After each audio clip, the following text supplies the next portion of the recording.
Programme തുടങ്ങുകയാണ്. ആദ്യം ഒരു നിമിഷം മൗന പ്രാർത്ഥന. ബഹുമാനപ്പെട്ട BS ബാലചന്ദ്രൻ സാർ, നമ്മുടെ വിശിഷ്ട വ്യക്തി Shri M Gireeshan sir, Shrimati Jaya Sreekumar madam, Shrimati Manju Sreekantan madam, ഇന്ന് ഈ ചടങ്ങിൽ പങ്കെടുക്കുന്ന BSSലെ എൻ്റെ എല്ലാ കർമ്മധീരരായ എൻ്റെ പ്രിയ സഹപ്രവർത്തകർക്കും എൻ്റെ പ്രണാമം. പരസ്യ സമാജ് പുതിയൊരു പ്രോഗ്രാമിന് കഴിഞ്ഞ മാസം തുടക്കം കുറിച്ചിരിക്കുകയാണ്. ബന്ധുജന ശബ്ദം എന്നതാണ് അതിൻ്റെ നാമധേയം. പരസ്യ സമാജിൻ്റെ പ്രവർത്തനങ്ങളിൽ ഏർപ്പെട്ടിട്ടുള്ള വ്യക്തികളുടെ പ്രവർത്തനങ്ങൾ അവരവരുടെ ബന്ധുക്കളാൽ വിലയിരുത്തപ്പെടുന്ന പുതിയൊരു പ്രോഗ്രാമാണ് ഇത്. BSSൻ്റെ ഈ കാലയളവിൽ 35, 30, 25, 20, 10, 15 വർഷങ്ങൾ പിന്നിട്ട പ്രവർത്തകർ നമ്മുടെ മുന്നിലുണ്ട്. അതുകൊണ്ട് തന്നെ അവർക്ക് പരസ്യ സമാജിന് അവർ നൽകിയ സംഭാവനകളും അവർക്ക് ഇങ്ങോട്ട് എന്തെങ്കിലും കോട്ടങ്ങൾ സംഭവിച്ചിട്ടുണ്ടെങ്കിൽ ആ കോട്ടങ്ങളും അതുപോലെ പുതിയ പുതിയ ആശയങ്ങളും പ്രതീക്ഷകളും അവരുടെ ബന്ധുജനങ്ങളാൽ വിലയിരുത്തപ്പെടുന്ന ഒരു പുതിയ പ്രോഗ്രാമാണ് ഇന്നിവിടെ നടക്കുന്നത്. അതുകൊണ്ട് തന്നെ നമുക്ക് അറിയാം, നമ്മുടെ ജീവിതത്തിൽ പാഠപുസ്തകങ്ങളിൽ നിന്ന് കിട്ടുന്ന അറിവിനേക്കാൾ ഒരുപാട് കാര്യങ്ങൾ നമുക്ക് ജീവിതത്തിലൂടെയും ബന്ധുക്കളിലൂടെയും നമുക്ക് നേടുവാൻ കഴിയുന്നതാണ്. ഇതൊരു കുടുംബ കൂട്ടായ്മയാണ്. ഈ കുടുംബ കൂട്ടായ്മയിൽ, കുടുംബം എന്ന് പറയുന്നത് തന്നെ കൂടുമ്പോൾ ഇമ്പമുള്ളതാണ്, അതാണ് കുടുംബം. ഇങ്ങനെയുള്ള ഈ കുടുംബ കൂട്ടായ്മയിൽ പങ്കെടുക്കാൻ വന്ന എല്ലാവരെയും ആദ്യമേ ഞാൻ സ്വാഗതം ചെയ്തുകൊണ്ട് എൻ്റെ കർത്തവ്യത്തിലേക്ക് ഞാൻ കടക്കുകയാണ്. ഇന്ന് ഈ ആശയം മുന്നിൽ കൊണ്ടുവരികയും അതിനെ പ്രാവർത്തികമാക്കി തീർക്കുകയും ചെയ്ത നമ്മുടെ എല്ലാം ബഹുമാനപ്പെട്ട BS ബാലചന്ദ്രൻ സാറിന് ഞാൻ ആദ്യമേ സ്വാഗതം ആശംസിക്കുകയാണ്. ഇന്ന് നമ്മുടെ വിശിഷ്ട വ്യക്തി ശ്രീ ഗിരീശൻ അവറുകളാണ്. അദ്ദേഹം Manacaud government higher secondary school അധ്യാപകനും ആധ്യാത്മിക പ്രഭാഷകനും അതുപോലെ സാമൂഹ്യ സാംസ്കാരിക മേഖലയിൽ തനതായ വ്യക്തിമുദ്ര പതിപ്പിച്ച വ്യക്തിത്വവുമാണ്. അദ്ദേഹത്തിന് ഞാൻ BSSൻ്റെ പേരിൽ സ്വാഗതം ആശംസിക്കുകയാണ്.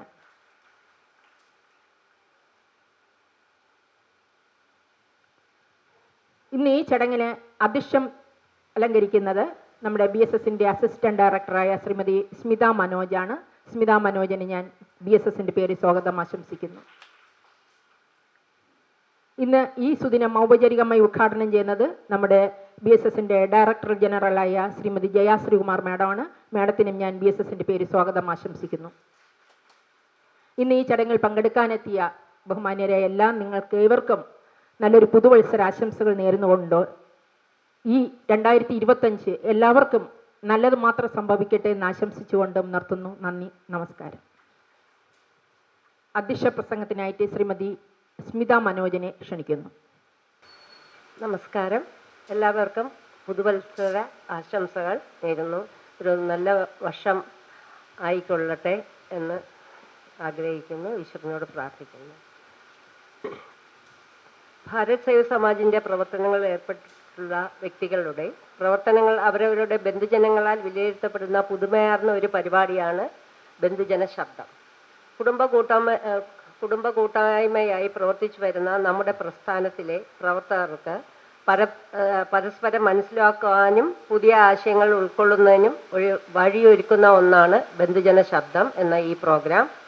ഇന്ന് ഈ പരിപാടിയിൽ നമ്മോട് സംവാദിക്കാൻ എത്തിയിരിക്കുന്നത് സദ്ഭാവന ട്രസ്റ്റിൻ്റെ പബ്ലിക്കേഷൻ ഓഫീസർ ശ്രീമതി സിന്ധു സുരേഷിൻ്റെ അമ്മാവനായ ശ്രീ M ഗിരീശൻ അവർകളാണ്. അദ്ദേഹം ഒരു അധ്യാപകനാണ്, സാമൂഹ്യ പ്രവർത്തകനാണ്, അതിനുപരി ആത്മീയ പ്രഭാഷകനും ചെറിയ കുട്ടികൾക്ക് ആത്മീയ ക്ലാസ് കൊടുക്കുന്നതിനോടൊപ്പം സായി സംഘടനയുടെ എന്തുവാണ് എഡ്യൂക്കേഷൻ ശബ്ദമില്ല പുള്ളിക്ക്, വർക്കറും കൂടെയാണ്. അപ്പം അദ്ദേഹം ഇതിനെക്കാട്ടി ഉപരി കുടപ്പനക്കുന്നെന്നുള്ള പ്രദേശത്തിലെ ഏറ്റവും നല്ല ഒരു സാമൂഹ്യ പ്രവർത്തകനുമാണ് അദ്ദേഹം.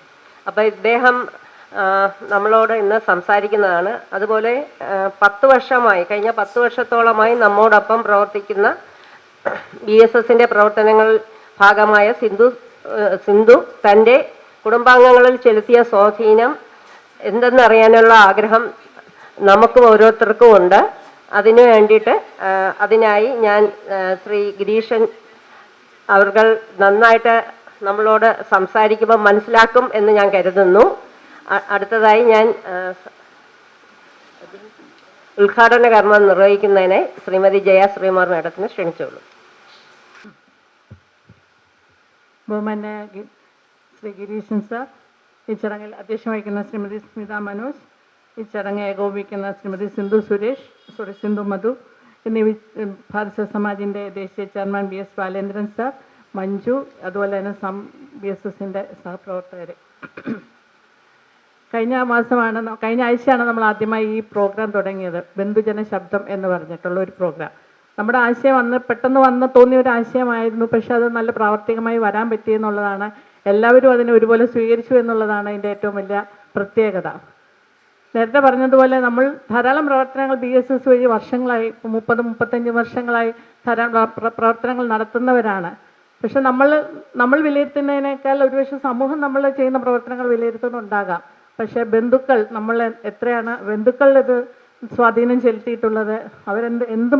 എത്ര മാർക്കാണ് നമുക്ക് അതിനകത്ത് തരുന്നത്, എന്തൊക്കെയാണ് അതിനകത്ത് നെഗറ്റീവ്സ്, എന്തൊക്കെയാണ് പോസിറ്റീവ്സ്, ഇനി എന്തൊക്കെയാണ് അതിനകത്ത് മുമ്പോട്ട് കൊണ്ടുപോകാൻ വേണ്ടുന്ന പുരോഗമനമായ ആശയങ്ങൾ എന്തൊക്കെയാണെന്നൊക്കെ അറിയുന്നതിന് വേണ്ടിയാണ് ഇങ്ങനെ ഒരു പ്രോഗ്രാം പ്ലാൻ ചെയ്തത്.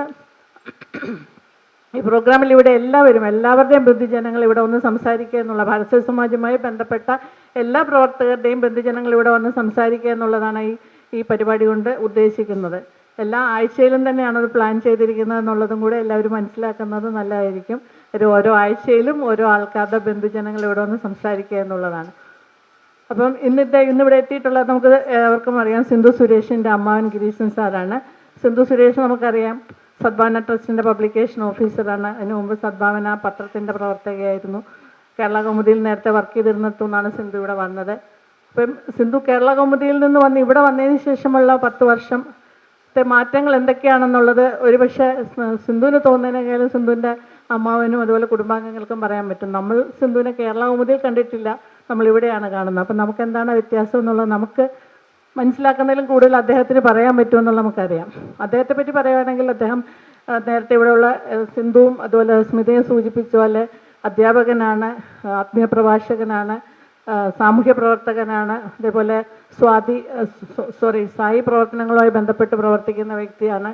ഇതിനെല്ലാം ഉപരിയായി അദ്ദേഹം ആരോഗ്യ സേവന മേഖലയിൽ അതുപോലെ ജീവകാരുണ്യ പ്രവർത്തന മേഖലയിൽ ധാരാളം പ്രവർത്തനങ്ങൾ നൽകി വരുന്ന വ്യക്തിത്വമാണ്. മെൻ്റൽ ഹോസ്പിറ്റലിലും അതുപോലെയുള്ള ആശുപത്രികളിലുമുള്ള രോഗികൾക്ക് വേണ്ടി ധാരാളം പ്രവർത്തനങ്ങൾ അദ്ദേഹം ചെയ്തു വരുന്ന വ്യക്തിയാണ്. അപ്പോൾ ഒരു സാമൂഹ്യ മേഖലയിൽ നിൽക്കുന്ന ഒരാളിന് ശരിക്കും നമ്മുടെ പ്രവർത്തനം വിലയിരുത്താൻ വളരെ നന്നായിട്ട് പറ്റുമെന്നുള്ളത് നമുക്ക് മനസ്സിലാകും. കാര്യം ഇപ്പം എൻ്റെയൊക്കെ പറയുകയാണെങ്കിൽ വ്യത്യസ്തമാണ് മേഖല, അവരെല്ലാം ഉദ്യോഗസ്ഥരായിരിക്കും എൻ്റെ വീട്ടിലുള്ള. പക്ഷെ അങ്ങനെയല്ല, ആ ഒരു ഫീൽഡിൽ നിൽക്കുന്ന ഒരു വ്യക്തി ആയതുകൊണ്ട് തന്നെ വേറൊരു ആംഗിളിൽ കൂടെ ഇന്നത്തെ ഈ ഒരു മീറ്റിംഗ് കൊണ്ടുപോകാൻ പറ്റുമെന്ന് എനിക്ക് തോന്നുന്നു. കാര്യം അദ്ദേഹത്തിന് ആ ഒരു രീതിയിൽ ഇതിനെ വിലയിരുത്താൻ പറ്റുമെന്നും സിന്ധുവിൻ്റെ പ്രവർത്തനങ്ങൾ എന്തൊക്കെയാണെന്നും ഇപ്പം ഭാരത സമാജിൻ്റെ പ്രവർത്തനം സിന്ധുവിൻ്റെ എന്ന് മാത്രമല്ല ഭാരത സമാജ് എന്താണ് സമൂഹത്തിൽ നൽകുന്നത്, ആ ഭാരത സമാജിൽ കൂടെ എത്രമാത്രം സിന്ധുവിൻ്റെ കുടുംബം അഭിമാനം കൊള്ളുന്നു എന്നുള്ളത് കൂടിയാണ് ഇന്നിവിടെ നമുക്ക് മനസ്സിലാക്കാൻ സാധിക്കുന്നത്. ഈ പ്രഭാഷണം നടത്തുന്നതിനായി അദ്ദേഹത്തെ സ്നേഹപൂർവ്വം ഈ ചടങ്ങിലേക്ക് സ്വാഗതം ചെയ്യുകയാണ്. ഇന്നത്തെ ഈ ചടങ്ങ് ഇവിടെ ഉദ്ഘാടനം ചെയ്തതായി എല്ലാവരുടെയും അനുവാദത്തോടെ ഉദ്ഘാടനം ചെയ്തതായി പ്രഖ്യാപിക്കുന്നു. നന്ദി, നമസ്കാരം. ഓം ശ്രീ ഗുരുഭ്യോ നമഃ. ജലദോഷം വന്നിട്ട് സൗണ്ട് അടഞ്ഞിരിക്കുന്ന സമയമാണ്. എത്രയോ വർഷങ്ങൾക്ക് മുമ്പ് ബാലചന്ദ്രൻ സാറിനെ ശ്രീ സത്യസായി സേവാ സമിതി അമ്പലമുഖമായിട്ടുള്ള പ്രവർത്തനങ്ങളിൽ വന്നപ്പം ആദ്യം കാണുന്ന മാഡത്തിൻ്റെ ചിത്രമാണ്. മാഡത്തിൻ്റെ വീട്ടിൽ ഭജന നടത്താൻ പോയ കാര്യങ്ങളൊക്കെ ഞങ്ങൾക്ക് ഇപ്പോൾ ഓർമ്മയുണ്ട്. ഭാരതത്തിൻ്റെ പ്രഥമ പ്രധാനമന്ത്രിയായ ജവഹർലാൽ നെഹ്റു സ്ഥാപിച്ച ഭാരത് സേവക് സമാജത്തിൻ്റെ ഇപ്പോഴത്തെ ചെയർമാനായ ശ്രീ ബാലചന്ദ്രൻ സാറിനോട് ഉള്ള കടപ്പാട് അറിയിക്കുന്നു. ഈ സ്ഥാപനത്തെക്കുറിച്ച് വളരെ മുമ്പ്, കാരണം എൻ്റെ ഏറ്റവും അടുത്ത സുഹൃത്തിൻ്റെ സഹോദരിയാണ് സ്മിത ഇവിടെ പഠിക്കാൻ വന്ന കാലം മുതൽ ഈ ഭാരത് സേവക് സമാജത്തെക്കുറിച്ച് ഒരുപാട് കാര്യങ്ങൾ, സാമൂഹിക സാംസ്കാരിക മേഖലകളിൽ നടക്കുന്ന കാര്യങ്ങളെല്ലാം ഞങ്ങൾ മനസ്സിലാക്കിയിട്ടുള്ളതാണ്. ഇവിടെ നടക്കുന്ന കാവ്യസന്ധ്യ, ഗാനസന്ധ്യ, ഇതിലൊക്കെ ഒരുപാട് എൻ്റെ നല്ല സുഹൃത്തുക്കളൊക്കെ പങ്കെടുത്തിട്ടുണ്ട്. ഒരുപാട് നല്ല കാര്യങ്ങൾ സമൂഹത്തിന് വേണ്ടിയിട്ട് സാറൊക്കെ അത് സ്വാമി ഒരുപാട് കാര്യങ്ങളൊന്നും സമൂഹത്തിന് കൊടുത്തിട്ടില്ല. വളരെ കുറച്ച് കാര്യങ്ങൾ: love all, serve all, help ever, hurt never. ഈ 4 കാര്യങ്ങളാണ് ഞങ്ങളുടെ ജീവിതത്തിൽ പ്രാവർത്തികമാക്കാനായിട്ട് ശ്രമിക്കുന്നത്. കേരള കൗമുദിയിൽ നിന്നാണ് എൻ്റെ ശേഷാറിയായിട്ടുള്ള സിന്ധു ഭാരത് സേവക സമാജത്തിലേക്ക് വരുന്നത് എന്നറിഞ്ഞപ്പോൾ ഞാൻ അവളോട് പറഞ്ഞ ഒരു വാക്ക്, ബാലചന്ദ്രൻ സാറിൻ്റെ സ്ഥാപനത്തിലേക്കാണ് വരുന്നത് എന്നത് നമുക്ക് ഏറ്റവും ആത്മാഭിമാനമുള്ള നിമിഷമാണ്. കാരണം അത്രത്തോളം സാറിനെ കുറിച്ച് ഞങ്ങൾ മനസ്സിലാക്കിയിട്ടുണ്ട്. ഇവിടെ സ്വാഗതം പറഞ്ഞ മാഡം പറഞ്ഞൊരു വാക്ക്, കൂടുമ്പോൾ ഇമ്പമുള്ളത് കുടുംബം. ഇന്ന് നമ്മൾ നോക്കിക്കഴിഞ്ഞാൽ എല്ലാ സ്ഥലത്തും ഭൂകമ്പമാണ്, പരസ്പര സ്നേഹമില്ല.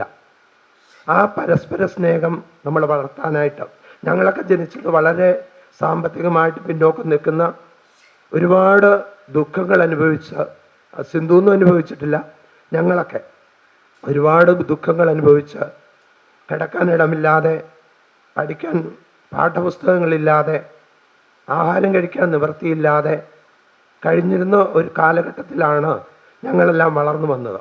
പക്ഷെ അന്നും ഇന്നും ഞങ്ങളുടെ കുടുംബാംഗങ്ങൾ, അല്ലെങ്കിൽ ഞങ്ങളുടെ അമ്മ, അമ്മമ്മ, അപ്പൂപ്പൻ, ഇങ്ങനെ പറഞ്ഞവരെല്ലാം ത്രിസന്ധിയാകുന്ന സമയത്ത്, അന്ന് നിലവിളക്ക് ഞങ്ങൾക്ക് കത്തിക്കാനുള്ള നിവർത്തി, സാമ്പത്തിക ശേഷിയില്ല. അന്ന് ബ്രാസിലുള്ള ഒരു ചിമ്മിനി വിളക്കുണ്ട്, മണ്ണെണ്ണ വിളക്ക്. ആ മണ്ണെണ്ണ വിളക്ക് കത്തിച്ച് വെച്ചിട്ട് ഞങ്ങളെല്ലാം അതിന് ഇരുത്തി ശ്രീരാമനാമം ചൊല്ലിത്തന്ന്, ഈശ്വരനാമം ചൊല്ലിത്തന്ന് ഞങ്ങളെല്ലാം പടിപടിയായിട്ട് ആ ആധ്യാത്മിക മേഖലയിലേക്ക് ഉയർത്തിയതിൻ്റെ ഫലമായിട്ടാണ് ഇന്ന് ഞങ്ങൾ കാണുന്ന ഈ മേഖലയിലേക്ക് ഞങ്ങൾക്ക് എത്താനായിട്ട് സാധിച്ചത്. എൻ്റെ അമ്മയുടെ കൂടെ അമ്മ പ്രസവിച്ച 7 മക്കളാണ്. അതിൽ 4ാമത്തെ എൻ്റെ ചേച്ചിയുടെ ശേഷാറിയാണ് സിന്ധു. ഒരു പെൺകുട്ടി എങ്ങനെ ആയിരിക്കണം? പെൺകുട്ടികൾ നല്ല ബോൾഡായിരിക്കണം. അതായത് നമ്മുടെ ജീവിതത്തിൽ എന്തെങ്കിലും പ്രതിസന്ധികൾ കഴിഞ്ഞാൽ ആ പ്രതിസന്ധികളെല്ലാം നേരിടാനുള്ള കരുത്ത് നമുക്കുണ്ടായിരിക്കണം. ആ കരുത്തുള്ള എനിക്ക് ഏറ്റവും ഇഷ്ടപ്പെട്ട ശേഷാറിമാരിൽ 3 പേരാണ് ശേഷാറിമാരായിട്ടുള്ളത്. ബാക്കി എല്ലാ ആൺകുട്ടികളും, ഞങ്ങളുടെ കുടുംബത്തിൽ ഏറ്റവും കൂടുതൽ ആൺകുട്ടികളാണുള്ളത്.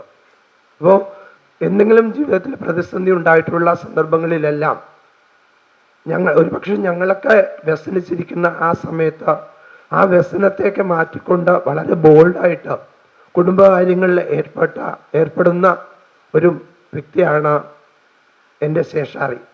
ഇത് വെറുതെ പറയുന്ന ഒരു കാര്യമല്ല.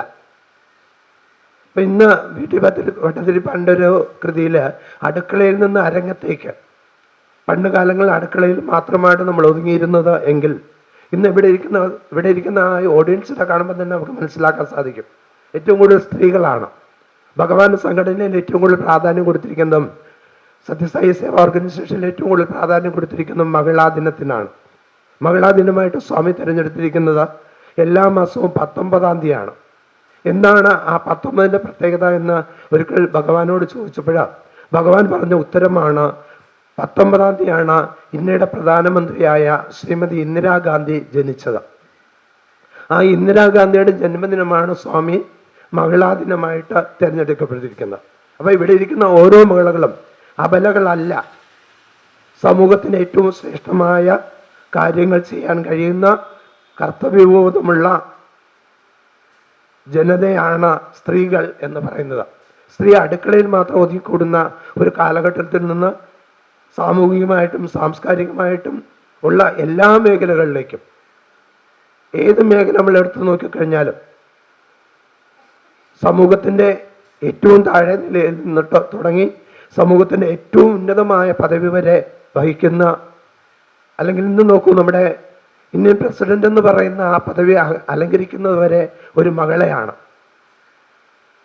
ഭാരതത്തിൽ മകളകൾക്ക് ഉന്നതമായ സ്ഥാനം കൊടുത്ത ഒരു രാജ്യമാണ് ഭാരതം എന്ന് പറയുന്നത്. ഏറ്റവും ശ്രേഷ്ഠ മനുസ്മൃതിയിൽ പറയുന്ന കാര്യങ്ങളിൽ നിന്ന് കുറച്ച് വ്യത്യസ്തമായിട്ട് ഓരോ കാലഘട്ടത്തിലും ശൈശവം മുതൽ ഒരു കുഞ്ഞിന് ജന്മം നൽകുന്ന മാതൃത്വം എന്ന് പറയുന്നതെന്ന് ആലോചിച്ച് നോക്കുക. വേറെ ആർക്കും അവകാശപ്പെടാൻ പറ്റാത്ത ഒന്നാണ് മാതൃത്വം എന്ന് പറയുന്നത്. അത് സ്ത്രീക്ക് മാത്രം അവകാശപ്പെട്ടതാണ്. അത്തരത്തില് സമൂഹത്തിൽ ഉന്നതമായ സ്ഥാനം വഹിക്കുന്ന ഏറ്റവും മഹത്തായ വ്യക്തികൾ ഇരിക്കുന്ന ഈ വേദിയിൽ എൻ്റെ ശേഷാദിയെക്കുറിച്ച് ഒരുപാട് കാര്യങ്ങളെല്ലാം എനിക്ക് പറയാനായിട്ട് ഉള്ളതാണ്. മറിച്ച് സമൂഹത്തിന് ഉതകുന്ന ആളുകളായിട്ട് നിങ്ങൾ എല്ലാവരും മാറണം.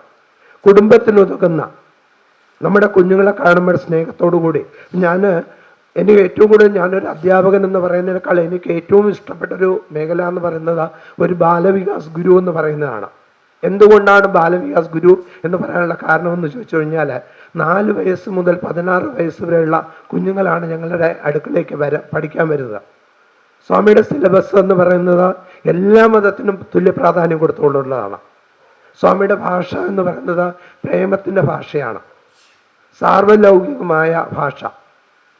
മലയാളത്തിൻ്റെ പ്രിയ കവി ശ്രീ കുമാരനാശാൻ നമ്മളെ പഠിപ്പിച്ചു, സ്നേഹിക്കും ഉണ്ണി നിന്നെ ദ്രോഹിക്കും ജനത്തെയും. എത്രത്തോളം നമ്മുടെ ജീവിതത്തിൽ അത് നമുക്ക് പ്രാവർത്തികമാക്കാൻ സാധിക്കും എന്നത് വളരെ പ്രയാസമായിട്ടുള്ള ഒരു കാര്യമാണ്. അതുപോലെ തന്നെയാണ് കമ്മ്യൂണിസത്തിൻ്റെ ഏറ്റവും വലിയ ആചാര്യൻ എന്ന് പറയുന്ന വയലാർ രാമവർമ്മ. സ്നേഹിക്കയില്ല ഞാൻ നോവും ആത്മാവിനെ സ്നേഹിച്ചിടാത്തൊരു തത്വശാസ്ത്രത്തെയും. അത് കമ്മ്യൂണിസമല്ല, അതിൻ്റെ അപ്പുറത്ത് എന്ത് ഇസമാണെങ്കിലും നോവുന്ന ആത്മാവിനെ സ്നേഹിക്കാത്തതായ ഒരു വിശ്വാസത്തിലും ഞാൻ പ്രവർത്തിക്കില്ല എന്ന് പറഞ്ഞ കവികളുടെ നാട്ടിൽ ജനിച്ചവരാണ് നമ്മളെല്ലാം. അത്തരത്തില് ഭാരത് സേവ സമാജം എന്ന് പറയുന്ന സ്ഥാപനം സമൂഹത്തിൻ്റെ ഏറ്റവും അടിത്തട്ടിലുള്ള ആളുകൾ മുതൽ സമൂഹത്തിൻ്റെ ഏറ്റവും ഉന്നത തലത്തിൽ നിൽക്കുന്ന വ്യക്തികൾ വരെ ഉള്ള ആളുകളെ വരെ സേവിക്കുന്ന ഒരു സമാജമാണ് എന്ന് എനിക്ക് നല്ല ഉറപ്പുണ്ട്. ഞങ്ങളുടെ കുടുംബത്തിൽ ഞാൻ നേരത്തെ തന്നെ പറഞ്ഞു, സാമ്പത്തികമായിട്ട് വളരെ താഴ്ന്ന ഒരു കുടുംബത്തിലാണ് ഞങ്ങൾ ജനിച്ചത്. പിന്നെ കാലക്രമേണ കൊണ്ടാണ് ഓരോരോ മേഖലയിലേക്ക്, ഇന്ന് കാണുന്ന മേഖലയിലേക്ക് ഞങ്ങൾ മാറിയത്. പക്ഷെ അന്നും ഇന്നും നമ്മൾ ഞങ്ങളുടെ കുഞ്ഞുങ്ങളോട് പറഞ്ഞ് മനസ്സിലാക്കിയിട്ടുള്ളത്, സിന്ധു ഉൾപ്പെടെ എന്നുള്ള ശേഷാരിമാരോടും ശേഷാരന്മാരോടും കൊച്ചു കുഞ്ഞുങ്ങളോടും പറഞ്ഞു കൊടുത്തിട്ടുള്ളതാണ്, എല്ലാവരോടും, എല്ലാ മതത്തിനോടും, എല്ലാ മനുഷ്യരോടും ജാതിയില്ല, വർഗമില്ല, വർണ്ണമില്ല, എല്ലാവരെയും ഒരുപോലെ കാണുക. നമ്മൾ സൗന്ദര്യം നോക്കിയല്ല കൂട്ടുകാരെ തിരഞ്ഞെടുക്കുന്നത്. ഞങ്ങൾ ബാലവികാസ കുട്ടികളെ പറഞ്ഞു കൊടുക്കുന്ന ഒരു രീതിയുണ്ട്, ABC. എന്താണ് ABC? Avoid bad company. അത് എത്ര സമ്പന്നനാകട്ടെ, എത്ര സൗന്ദര്യമുള്ള ഒരാകട്ടെ, അവരെ നമ്മൾ എന്ത് ചെയ്യുക, നമ്മുടെ ജീവിതത്തിൽ നിന്ന് എന്ത് ചെയ്യുക, ഒഴിവാക്കുക. ABC, avoid bad company. രണ്ടാമത് നമ്മൾ പറഞ്ഞു കൊടുക്കുന്നത് ഓൾവേസ് ബി കെയർഫുൾ. ചുറ്റും ചതിക്കുഴികളുടെ ഒരു നാട്ടിലാണ് നമ്മൾ ജീവിക്കുന്നത്. എനിക്കിന്ന് മാതൃഭൂമി പത്രം എടുത്ത് നോക്കിയപ്പോൾ എനിക്ക് വളരെ ലജ്ജാകരം തോന്നി. കാരണം ഒരു അധ്യാപകനായിട്ടുള്ള ഒരാൾ ഒരു പെൺകുട്ടിയോട് കാണിച്ച നീച പ്രവൃത്തിയെക്കുറിച്ച് ഇന്ന് മാതൃഭൂമി പത്രത്തിനകത്തുണ്ട്. സമൂഹത്തിന് ഏറ്റവും മാതൃകയാകേണ്ട അധ്യാപകൻ മുതൽ അല്ലെങ്കിൽ മറ്റൊരു മേഖലകളിലുള്ള ആളുകൾ വരെ മൂല്യച്യുതി വന്ന ഒരു കാലഘട്ടത്തിലാണ് നമ്മൾ ജീവിക്കുന്നത്. അപ്പം നമ്മുടെ കുഞ്ഞുങ്ങൾക്ക് നമ്മൾ പറഞ്ഞു കൊടുക്കേണ്ടത്, നമ്മുടെ സമൂഹത്തിന് നമ്മൾ പറഞ്ഞു കൊടുക്കേണ്ടത്, നമ്മുടെ വ്യക്തിത്വങ്ങളോട് നമ്മൾ പറഞ്ഞു കൊടുക്കേണ്ട ഒരു കാര്യമാണ് സമൂഹത്തിന് ഉതകുന്ന നല്ല കാര്യങ്ങളാണ്. Avoid bad company, always be careful, always be cheerful. എല്ലായ്പ്പോഴും ചിരിച്ചുകൊണ്ടിരിക്കുക. ഇന്ന് നമുക്ക് ഏറ്റവും വലിയ സങ്കടമുള്ള ഒരു കാര്യമാണ് ചിരിക്കുക എന്ന് പറയുന്നത്. ആരുടെ മുഖത്ത്, എല്ലാവരുടെ മുഖത്ത് നോക്കിയാലും കരിന്തേന് കുട്ടി ഒരു മുഖമായിട്ടിരിക്കുന്നത്. നമുക്ക് മനുഷ്യന് കൊടുക്കാൻ പറ്റുന്ന ഏറ്റവും വലിയൊരു സംഭാവന എന്ന് പറയുന്നത് നല്ലൊരു ചിരി കൊടുക്കാം. അതാണ് സ്വാമി പറഞ്ഞ ലവ് ഓൾ. ഈ സാർവലൗകികമായ സ്നേഹമാണ് സ്വാമി പറഞ്ഞത്. ആ നല്ല ചിരിയിലൂടെ ഇവിടെ ഇരിക്കുമ്പോൾ ഞാൻ ആ മേഡത്തിൻ്റെ ചിരി നോക്കുകയായിരുന്നു. എന്താ പറയുക, ചന്ദന കളറുള്ള ആ ചുരിദാർ ധരിച്ചിരിക്കുന്ന മാഡം, നല്ല മനോഹരമായ ചിരി. ആ ചിരി നമ്മുടെ മുഖത്ത് എപ്പോഴും ഉണ്ടായിരിക്കണം. നമ്മളെ കുറ്റം പറയുന്ന ആളുകളുടെ മുഖത്ത് നോക്കി പോലും നമുക്ക് നല്ല പുഞ്ചിരി കൊടുക്കാനായിട്ട് സാധിക്കണം. ചിലപ്പോൾ നമ്മുടെ നിൽക്കുന്ന മേഖലകൾ നമ്മളെ ഒരുപാട് പേര് തള്ളിപ്പറഞ്ഞെന്നിരിക്കാം. സ്വാഭാവികമാണ്, തള്ളിപ്പറയും. ഫലമുള്ള വൃക്ഷത്തിൽ മാത്രമേ ആളുകൾ എന്ത് ചെയ്യാറുള്ളൂ, കല്ലെറിയാറുള്ളൂ. ഇവിടെ നിൽക്കുന്ന മാവ് നിറച്ച് മാങ്ങയുണ്ടെങ്കിൽ കല്ലെറിയാനുള്ള ഒരു മോഹം നമുക്കുണ്ടാകും. അതിനകത്ത് ഒരു മാങ്ങയില്ലെങ്കിൽ നമ്മൾ എന്തിനാ വെറുതെ കല്ലെറിയാൻ പോകുന്നത്? അല്ലെ, അതിൽ കല്ലെറിയേണ്ടതായിട്ടുള്ള ഒരു കാര്യവുമില്ല. ശുദ്ധോദന മഹാരാജാവിൻ്റെയും മായാദേവിയുടെയും മകനായിട്ട് സിദ്ധാർത്ഥൻ ജനിക്കുന്ന സമയത്ത് അവിടെ കൊട്ടാരത്തിൽ വന്ന് ഒരാൾ പറഞ്ഞു, ഇദ്ദേഹം ലോകമറിയുന്ന ഒരു സന്യാസിയായിട്ട് മാറുമെന്ന്. ശുദ്ധോദന മഹാരാജാവിനും മായാദേവിക്കും വളരെയധികം സങ്കടമായി. കാരണം അടുത്ത കൊട്ടാരത്തിന്റെ അവകാശിയായിട്ട് മാറേണ്ട ആളാണ്. അതുകൊണ്ട് അവരെന്താ ചെയ്ത, കുഞ്ഞിനെ കൊട്ടാരത്തിനകത്ത് മാത്രം വളർത്തി, പുറംലോകവുമായിട്ടുള്ള യാതൊരു ബന്ധവും കൊടുത്തില്ല. ഇന്ന് നമ്മുടെ ചില അമ്മമാർ വളർത്തുന്ന പോലെ, അല്ലെ, മറ്റുള്ള അടുത്തുള്ള വീട്ടിലെ കുട്ടികളുമായിട്ട് കളിക്കാനായിട്ടൊന്നും പോകത്തില്ല. അപ്പം അങ്ങനെ വളർത്തി ഈ കുഞ്ഞ് വളർന്ന് വലുതായി യൗവനാവസ്ഥയിലെത്തിയപ്പോൾ ആ കുഞ്ഞിനെ സുന്ദരിയായ യശോദര എന്ന് പറയുന്ന സുന്ദരിയായ ഒരു സ്ത്രീയെ കൊണ്ട് കല്യാണം കഴിപ്പിച്ചു. കുറച്ചു കാലങ്ങൾ കഴിഞ്ഞപ്പോൾ അതിസുന്ദരനായിട്ടുള്ള ഒരു മകനുണ്ടായി, രാഹുലൻ. അങ്ങനെ അദ്ദേഹം കൊട്ടാരത്തിൽ കഴിയാണ്. പുറം ലോകമായിട്ട് യാതൊരു ഒരു ബന്ധവും ഇല്ല. അങ്ങനെ ഇരിക്കെ സിദ്ധാർത്ഥൻ ഒരിക്കൽ പുറംലോകം കാണുന്നു. അദ്ദേഹം പുറംലോകത്തിൽ 3 കാഴ്ചകൾ കാണുന്നു. ഒന്ന്, യുവാവായിട്ടുള്ള ഒരു രോഗി, ചെറുപ്പക്കാരനായിട്ടുള്ള ഒരു രോഗി. രണ്ടാമത് വൃദ്ധനായിട്ടുള്ള ഒരാൾ. മൂന്നാമത് ഒരു ശവദാഹം. ഈ 3 കാഴ്ചകൾ കണ്ടപ്പോൾ അദ്ദേഹത്തിന് മനസ്സിലായി, ഈ ലോകത്തിനകത്ത് ഒരുപാട് ദുഃഖങ്ങളുണ്ട്, ഒരുപാട് സങ്കടമുണ്ട്, ജനങ്ങൾ ഒരുപാട് ദുഃഖങ്ങൾ അനുഭവിക്കുന്നുണ്ട് എന്ന് മനസ്സിലായി. അദ്ദേഹം തിരിച്ചു കൊട്ടാരത്തിലേക്ക് വരുമ്പോൾ ഒരു സന്യാസിവര്യനെ കണ്ടു. സന്യാസിവര്യൻ അദ്ദേഹത്തെ നോക്കി ചിരിച്ചു. സിദ്ധാർത്ഥൻ ചോദിച്ചു, ഇത്രയും ദുഃഖങ്ങൾ അനുഭവിക്കുന്ന ഈ സമയത്ത് അങ്ങക്ക് എങ്ങനെയാണ് ചിരിക്കാൻ സാധിക്കുന്നത്? ആ സന്യാസിവര്യൻ പറഞ്ഞ മറുപടി, ഞാൻ ആരാണ്? ഞാൻ സർവസംഘ പരിത്യാഗാണ്, എനിക്ക് ഒന്നുമില്ല. നമുക്കെല്ലാം ഉള്ളപ്പോഴാണ് എന്താണ് ദുഃഖങ്ങൾ, അല്ലേ? നമുക്കൊരുപാട് സ്വത്തുണ്ട്, പണമുണ്ട്, വീടുണ്ട്, അല്ലെങ്കിൽ മോന് ജോലി വേണം, മോക്ക് ജോലി വേണം, മോളെ കല്യാണം നല്ല ആളായിട്ട് കഴിക്കണം. ഇങ്ങനെയുള്ള ഓരോരോ കാര്യങ്ങൾ ആലോചിച്ചാണ് നമുക്ക് ദുഃഖം വരുന്നത്. ഈ സന്യാസിക്ക് ദുഃഖമില്ല, കാരണം അദ്ദേഹത്തിന് ഒന്നുമില്ല, എൻ്റേതായിട്ടൊന്നുമില്ല. തിരിച്ച് സിദ്ധാർത്ഥൻ കൊട്ടാരത്തിൽ വന്നു.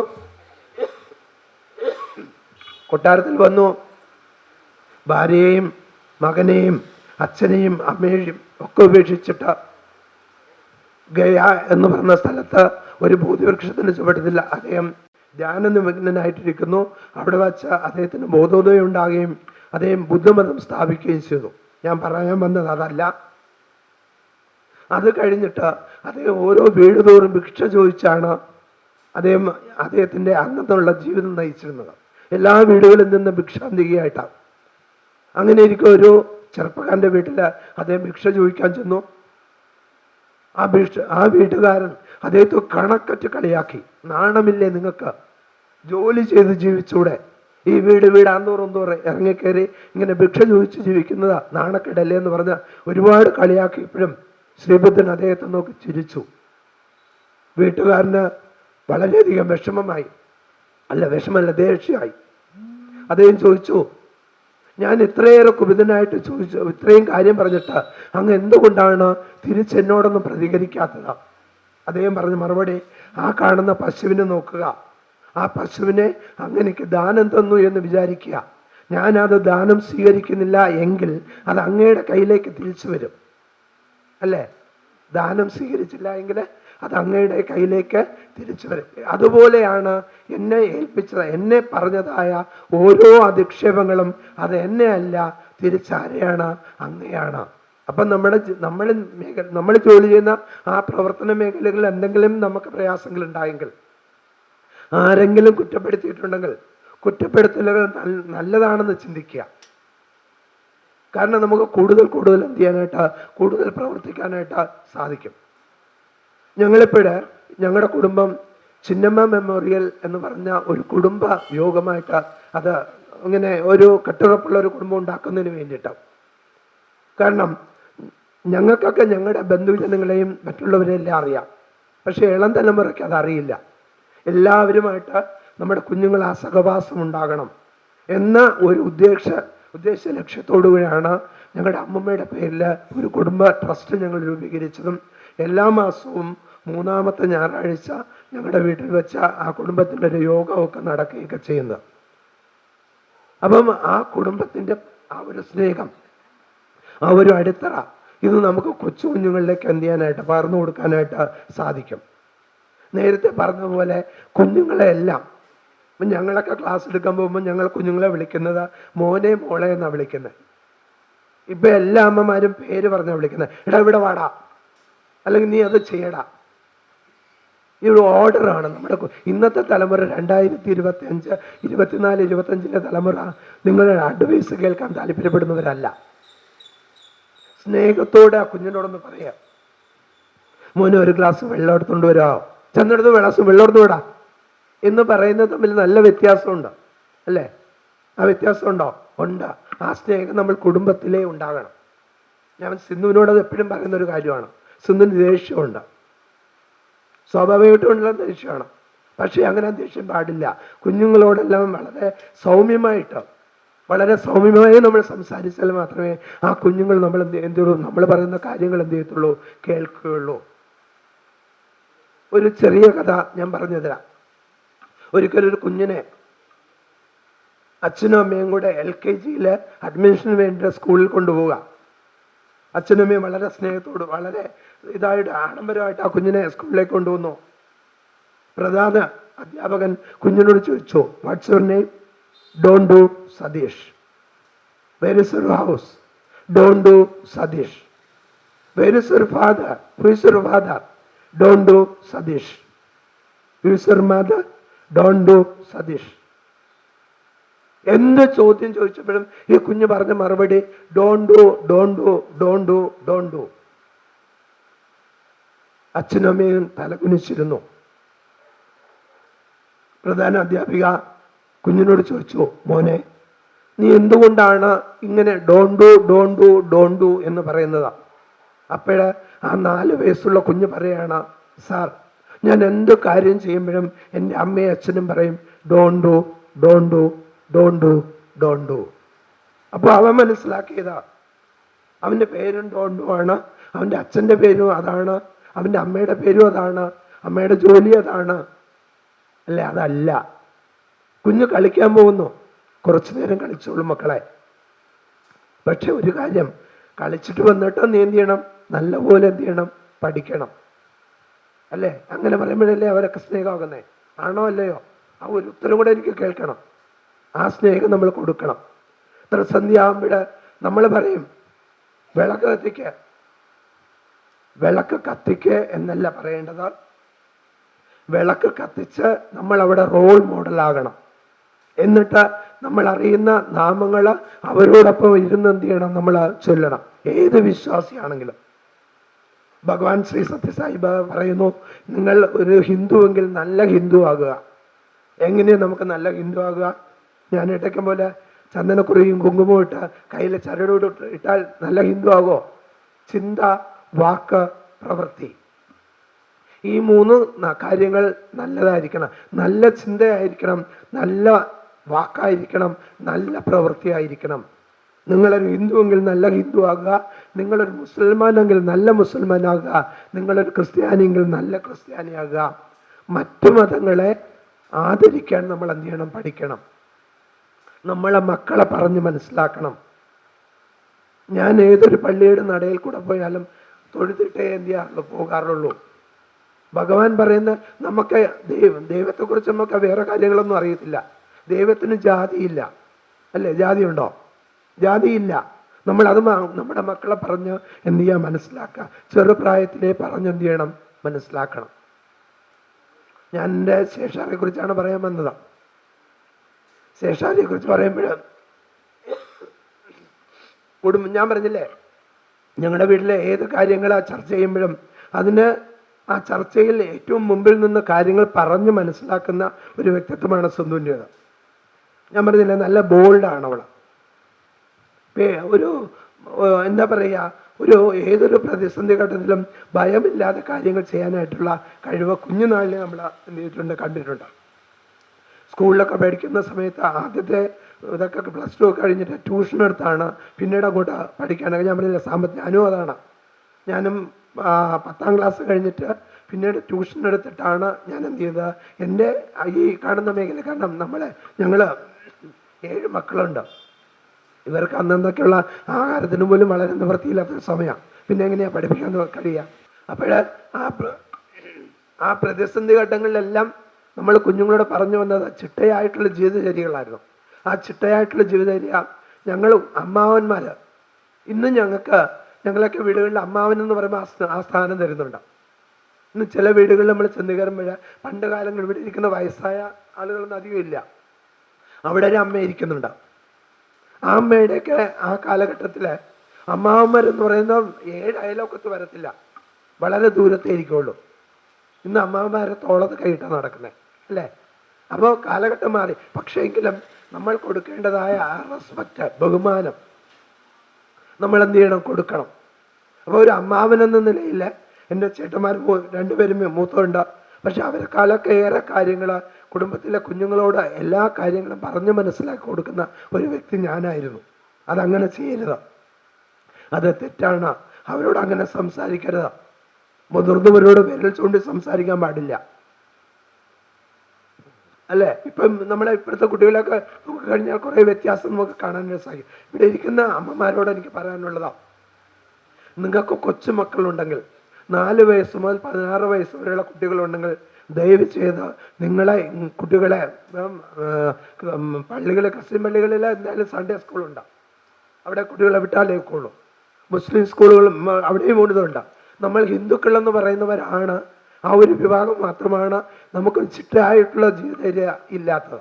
അപ്പം നിങ്ങൾ ആ കുഞ്ഞുങ്ങളെ ദയവ് ചെയ്ത് നിങ്ങൾ അടുത്തുള്ള ഇങ്ങനെയുള്ള ആധ്യാത്മികമായിട്ടുള്ള കാര്യങ്ങൾ പഠിപ്പിക്കുന്ന സ്ഥാപനങ്ങളുണ്ടെങ്കിൽ തീർച്ചയായിട്ടും അവിടെ കുഞ്ഞുങ്ങൾ എന്ത് ചെയ്യണം?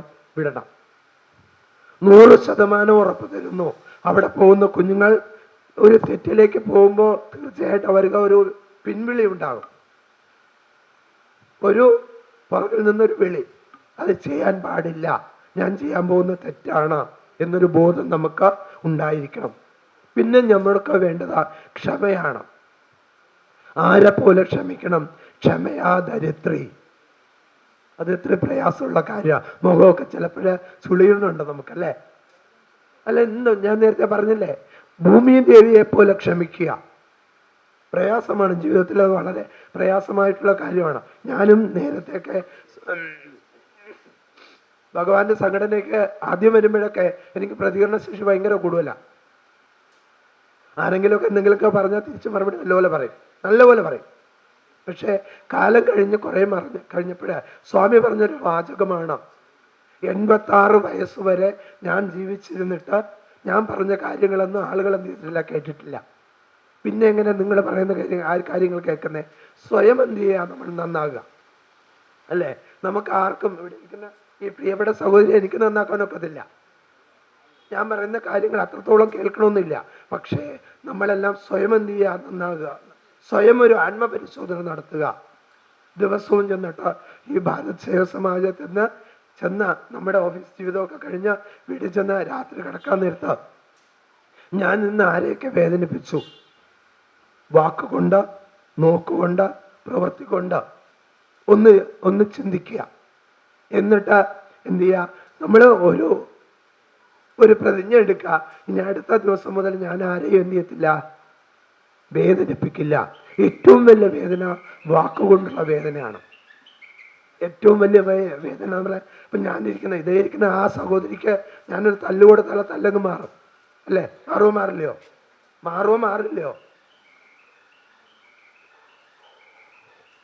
പക്ഷേ ഞാനൊരു വേണ്ടാതീനം സംസാരിച്ചാൽ എന്നെ കാണുമ്പോഴൊക്കെയും ആ വാക്ക് ആ മുഖത്ത് നിന്ന് എനിക്ക് വായിച്ചെടുക്കാൻ സാധിക്കും, അല്ലേ? അപ്പം വാക്കുകൊണ്ട് നമ്മൾ ആരെയും എന്തിയായിരിക്കുക? വേദനിപ്പിക്കാതെ ഇരിക്കുക. വാക്കാണ് ഏറ്റവും വലിയ ശത്രു. നാവാണ് ഏറ്റവും വലിയ ശത്രു. നാവ് ചെയ്യുന്ന പ്രവൃത്തിക്ക് അടി കിട്ടുന്നത് ആർക്കാണ്? ശരീരത്തിനാണ്. നാവിനെ ഇന്ന് വരെ അടിച്ചതായിട്ട് ഒരു സ്ഥലത്തും നമ്മൾ കേട്ടിട്ടില്ല. നിങ്ങളുടെ ആരെങ്കിലും നാവിനെ ആരെങ്കിലും അടിച്ചിട്ടുണ്ടോ? ഉണ്ടോ? ഉത്തരം പറയുന്നില്ല. നമ്മൾ നാവ് കൊണ്ട് ചെയ്ത പ്രവൃത്തിക്ക് അടി കിട്ടുന്നത് എപ്പോഴും ആർക്കാണ്? ശരീരത്തിനാണ്. അപ്പോ നാവ് കൊണ്ട് നല്ലത് സംസാരിക്കുക. നാവ് എന്തിനു തന്നു ഭഗവാൻ? അതെന്തിനാ തന്നത്? ഈശ്വരീയമായ കാര്യങ്ങൾ പറയാനാ, നല്ല കാര്യങ്ങൾ പറയാൻ. പിന്നെ അടുത്ത് പറയുന്നു എങ്ങനെ സംസാരിക്കണം, വളരെ സ്വീറ്റായിട്ട് സംസാരിക്കണം, അല്ലേ? എങ്ങനെ സംസാരിക്കണം? അമ്മ മോനെ വിളിച്ചു, മോനെ എന്ന് വിളിച്ചാൽ എന്തോ എന്ന് വിളിക്കണം, എന്തോ എന്ന് എന്ത് ചെയ്യണം? വിളി കേൾക്കണം, അല്ലേ? ആ റെസ്പെക്ട് നമുക്ക് എന്ത് ചെയ്യണം? ഉണ്ടായിരിക്കണം. അപ്പൊ ആ റെസ്പെക്റ്റോട് കൂടി തന്നെയാണ് ഞങ്ങളുടെ കുടുംബത്തിലെ കുഞ്ഞുങ്ങളെല്ലാം എന്ത് ചെയ്തിട്ടുള്ള വളർത്തിയിട്ടുള്ളത്. അപ്പം അതെല്ലാം പറഞ്ഞ് മനസ്സിലാക്കിയിട്ടുണ്ട്. കുഞ്ഞായിരിക്കുന്ന സമയത്തൊക്കെ സിന്ധുവിനും സിന്ധുവിൻ്റെ അനിയത്തിയായ ബിന്ദു, പിന്നെ ഒരു പെൺകുട്ടി കൂടെ ഞങ്ങളുടെ കൂടെ വീട്ടിലുണ്ടാവും, ലക്ഷ്മി. അതിവരെ പോലെ അല്ല, ഇവര് രണ്ടുപേരെ പോലെ അല്ല. സിന്ധുവും ബിന്ദുവും നല്ല ബോൾഡ് ആണെങ്കിൽ ലക്ഷ്മി ബോൾഡേ അല്ല. അത് എന്താ പറയുക, ഒരു പതുങ്ങിയിരിക്കുന്ന സ്വഭാവം. അങ്ങനെ ആയിരിക്കരുത് പെൺകുട്ടികൾ. അങ്ങനെ പതുങ്ങരുത്. ജീവിതത്തിൽ നമ്മൾ ഏത് മേഖലയിൽ, ഇപ്പോൾ ഭാരത് സേവ സമാജായാലും വേറെ ഏത് മേഖലയിലാണ് നമ്മൾ ജോലി ചെയ്യുന്നതെങ്കിലും നമ്മളെ നല്ല ബോൾഡായിട്ട് ചിരിച്ചുകൊണ്ട്, പ്രതിസന്ധികളെ ചിരിച്ചുകൊണ്ട് നേരിടാനുള്ള കഴിവ് നമുക്ക് എന്ത് ചെയ്തിരിക്കണം? ഉണ്ടായിരിക്കണം. ആ കഴിവ് എൻ്റെ ശേഷറിയിൽ എനിക്ക് കാണാനായിട്ട് സാധിച്ചിട്ടുണ്ട്. പിന്നെ ഞങ്ങൾ പറഞ്ഞ് മനസ്സിലാക്കിയിട്ട് കൊടുത്ത ഒരു ഇതാണ്, സെൽഫ് കോൺഫിഡൻസ് നമുക്കുണ്ടാകണം. ഇന്ന് സമൂഹത്തിൽ ഒരുപാട് പേർക്ക് അത് കുറവാണ്. എനിക്കത് കഴിയില്ല. സാറ് ഇപ്പോൾ ഏതെങ്കിലും ഒരു കാര്യം ഏൽപ്പിച്ചാൽ, ഏതെങ്കിലും ഒരു കാര്യം നമ്മൾ സാറ് ബാലേന്ദ്ര സാറ് ഏൽപ്പിച്ചെന്ന് ചോദിക്കട്ടെ, അയ്യോ സാർ എന്നെ കൊണ്ട് അത് കഴിയുമെന്ന് തോന്നില്ല, അത് മറ്റേ ആളിനെ ഏൽപ്പിക്കണം. അങ്ങനെയല്ല, എനിക്ക് അത് കഴിയും. അത് കഴിയണമെങ്കിൽ നമ്മൾ ചെന്ന് എന്ത് ചെയ്യണം? ഒരു കണ്ണാടിയുടെ മുമ്പിൽ ചെന്നിട്ട് ഒരു 10 പ്രാവശ്യം പറയുക, എനിക്കത് സാധിക്കും, എനിക്കത് സാധിക്കും, എനിക്കത് സാധിക്കുമെന്ന് പറഞ്ഞാൽ സാധിച്ചിരിക്കും, അല്ലേ? ആ സെൽഫ് കോൺഫിഡൻസ് നമ്മുടെ ജീവിതത്തിൽ എന്ത് ചെയ്തിരിക്കണം? ഉണ്ടായിരിക്കണം. ഞാൻ വളരെ നേരത്തെ ആഗ്രഹിച്ചാണ് ഇവിടെ വന്നത്. കാരണം എന്ന് വെച്ച് കഴിഞ്ഞാൽ എനിക്ക് ബാലേന്ദ്ര സാറിന് അത്രയേറെ ഇഷ്ടമാണ്. ഞങ്ങളുടെ സമിതി നടത്തിയ എത്രയോ പരിപാടികളിൽ സാറിൻ്റെ വൈഫിൻ്റെ വീട്ടിലൊക്കെ ഞങ്ങൾ അങ്ങ് അവിടെ വണ്ടി പിടിച്ച് ഒരു വാൻ പിടിച്ച് ഭജന നടത്താനൊക്കെ നമ്മൾ എന്ത് ചെയ്തിട്ടുണ്ട്? പോയിട്ടുണ്ട്. അപ്പം വളരെ മനോഹരമായിട്ട് സംസാരിക്കണമെന്നൊക്കെ ആഗ്രഹിച്ചു വന്നതാണ്. പക്ഷേ സ്വാമി എന്ത് ചെയ്തില്ല? സൗണ്ട് തിരിച്ചെടുത്തു. അതും ചിലപ്പോൾ ഒരു നിയോഗമായിരിക്കാം. അപ്പം ഞാൻ പറഞ്ഞു വന്നത് ഇത്രയേ ഉള്ളൂ. നമ്മളെ ഏത് പ്രവൃത്തി, ഏത് മേഖലകൾ ചെയ്താലും, ഏത് ജോലി ചെയ്താലും നമുക്കെന്ത് വേണം? ക്ഷമ വേണം. ക്ഷമയാ ദരിദ്രി. അതിൽ ഒരു കാര്യം കൂടെ പറഞ്ഞ് ഞാൻ മതിയാക്കാൻ, കാരണം സൗണ്ട് അനുവദിക്കുന്നില്ല. ഒരിക്കല് ദൈവലോകത്ത് ഭയങ്കരമായ തർക്കം. നമുക്ക് ഭയങ്കര മിടുക്കാൻ, നമ്മൾ തർക്കിക്കാൻ, അല്ലേ? ഞാനാണ് മിടുക്കൻ, അല്ലെങ്കിൽ നീയാണ് മിടുക്കി, ഇങ്ങനെയുള്ള തർക്കം. ദേവന്മാർ തമ്മിൽ ഒരു ഭയങ്കര തർക്കം. ത്രിമൂർത്തികളിൽ ആരാണ് ഏറ്റവും ശാന്തസ്വരൂപൻ? ബ്രഹ്മ, വിഷ്ണു, മഹേശ്വരൻ. ഇതിലെ ഏറ്റവും ശാന്തസ്വരൂപൻ ആര് എന്നതായിരുന്നു തർക്ക വിഷയം. നാരദ മഹർഷി ഭൃഗുമഹർഷിയുടെ ചെവിയിൽ എന്തോ പറഞ്ഞു. എന്താണ് പറഞ്ഞതെന്നും അറിയത്തില്ല. ഭൃഗുമഹർഷി അവിടുന്ന് ഓടി ബ്രഹ്മലോകത്തിൽ ചെന്ന് ബ്രഹ്മാവിൻ്റെ വളരെ അകലെ നിന്നുകൊണ്ട് ബ്രഹ്മാവിനെ കണക്കറ്റ് കളിയാക്കി. അയ്യയ്യേ, നാണക്കേട്, നാണക്കേട്. പ്രപഞ്ചത്തിലെ മുഴുവൻ സൃഷ്ടിയുടെയും അധിപൻ എന്ന് പറയുന്ന നിങ്ങളുണ്ടാക്കുന്ന ഒരു സാധനവും പൂർണ്ണമല്ല, എല്ലാം അപൂർണമാണ് എന്ന് പറഞ്ഞ് ബ്രഹ്മാവിനെ കണക്കറ്റ് കളിയാക്കി. ദേഷ്യം സഹിക്കവയ്യാതെ ബ്രഹ്മാവ് എന്ത് ചെയ്തു? ഭൃഗുമഹർഷിയെ ആക്രമിക്കാനായിട്ട് ഓടി. ഭൃഗുമഹർഷി അവിടെ നിന്ന് ജീവനും കൊണ്ടോടി. രണ്ടാമത് ചെല്ലുന്നത് കൈലാസത്തിലാണ്. കൈലാസത്തിൽ ചെല്ലുമ്പോൾ ഭഗവാൻ താണ്ഡവ നൃത്തത്തിലാണ്. വളരെ അകലെ നിന്നു, ഭഗവാൻ അടുത്തൊന്നും പോയില്ല. വളരെ അകലെ നിന്നിട്ട് ശിവനെ എന്ത് ചെയ്തു? കളിയാക്കി. ഏത് കോത്തായത്തിലെ ശിവനിത്? അയ്യേ, നാണക്കേട്. ഈ പ്രപഞ്ചത്തിലെ മുഴുവൻ ആളുകളെയും എന്ത് ചെയ്യണം? നന്നാക്കേണ്ടതായിട്ടുള്ള ആ മനുഷ്യൻ 24 മണിക്കൂറും ഡാൻസ് കളിച്ച് പെണ്ണും പിള്ളേട്ട് കൂത്തുകളിച്ച് നടക്കുന്നു. നാണമില്ലേ നിങ്ങൾക്ക് എന്ന് പറഞ്ഞ് കളയാക്കി. ഭഗവാന് ദേഷ്യം വന്നിട്ട് ഭഗവാന്റെ തൃക്കണ്ണ് തുറന്ന് അതിൽ നിന്ന് അഗ്നി വർഷിക്കാൻ തുടങ്ങി. ആ അഗ്നി ഭൃഗുമഹർഷിയെ വിഴുകുമെന്നുള്ള ആ ഘട്ടമായപ്പോഴ ഭൃഗുമഹർഷി അവിടെ നിന്ന് ജീവനും കൊണ്ട് ഓടി വൈകുണ്ഠത്തിലെത്തി. വൈകുണ്ഠം എന്ന വാക്കിന്റെ അർത്ഥം അറിയാം.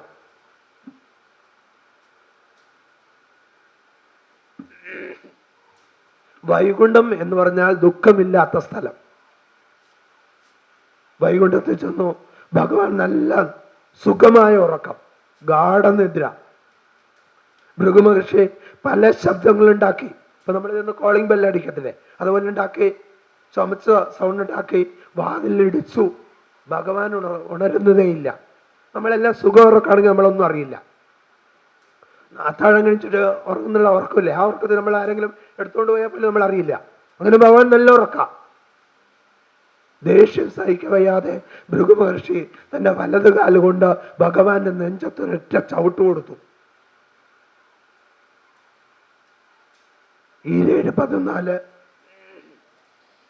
14 ലോകവും കിടുങ്ങി. പെട്ടെന്ന് ഭഗവാൻ ഞെട്ടിയുണർന്നു. ഭഗവാൻ എന്ത് ചെയ്യാണ്? തന്റെ തൃക്കരങ്ങൾ ഇങ്ങനെ തൊടുതുകൊണ്ട് ഭൃഗുമഹർഷിയോട് ചോദിക്കുകയാണ്, ഇരുമ്പ് പോലുള്ള എൻ്റെ ശരീരത്തിൽ ചവിട്ടിയപ്പോൾ അങ്ങയുടെ പാദത്തിന് വേദന ഉണ്ടായെങ്കിൽ ഞാൻ എന്ത് ചെയ്തു തരാം? തടവിത്തരാം.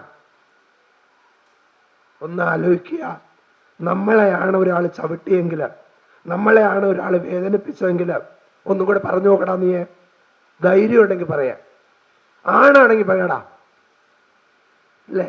ഭഗവാൻ എന്ത് ചെയ്യാണ്? തന്റെ തൃക്കരങ്ങൾ എന്ത് ചെയ്യാണ്? തൊഴുകയോട് നിന്നിട്ട് ഭൃഗുമഹർഷിയോട് പറയണം, എൻ്റെ ഇരുമ്പ് പോലുള്ള ശരീരത്തില് ചവിട്ടിയപ്പോൾ അങ്ങയുടെ പാദത്തിന് വേദന ഉണ്ടായെങ്കിൽ ഞാൻ എന്ത് ചെയ്തു തരാം? തടവിത്തരാം. അങ്ങനെ ഭൃഗുമഹർഷി ഭഗവാന്റെ നെഞ്ചത്ത് ചവിട്ടിയ ആ അടയാളമാണ് ശ്രീവത്സം. മനസ്സിലാക്കുക, നമ്മള് ഭഗവാന്റെ നെഞ്ചിലെ, ഭഗവാൻ ശ്രീകൃഷ്ണന്റെ നെഞ്ചിലെ ആ കാണുന്ന ശ്രീവത്സം ഭഗവാൻ ഭൃഗുമഹർഷി ചവിട്ടിയ അടയാളമാണ്. ഇതുപോലെ ക്ഷമ നമുക്ക് ജീവിതത്തിൽ എന്ത് ചെയ്യണം? ഉണ്ടാകണം. ഇവിടെ ഇരിക്കുന്ന എൻ്റെ എല്ലാ സഹോദരിമാരോടും എനിക്ക് പറയാനുള്ളതും അങ്ങനെ തന്നെയാണ്.